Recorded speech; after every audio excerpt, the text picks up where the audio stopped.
دژ محکم یک حکومت و یک ملت است.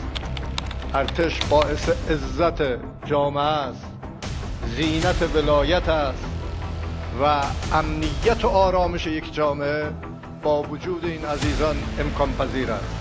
و اگر این قدرت مبارک در جامعه وجود نداشت، امنیت و آرامش در جامعه ما و از جامعه ما رخت برمی‌برد. و وجود این عزیزان باعث شده که ما در منطقه با قدرت بتوانیم حرفها و گفتگوهای خودمون رو در ایجاد ارتباط و صلح و آرامش با قدرت اعمال کنیم. ما به افتخار برادران عزیز ارتشی و نیروهای نظامی و امنیتی در منطقه به عنوان یک قدرت بلا منازع خود را تونستیم معرفی کنیم.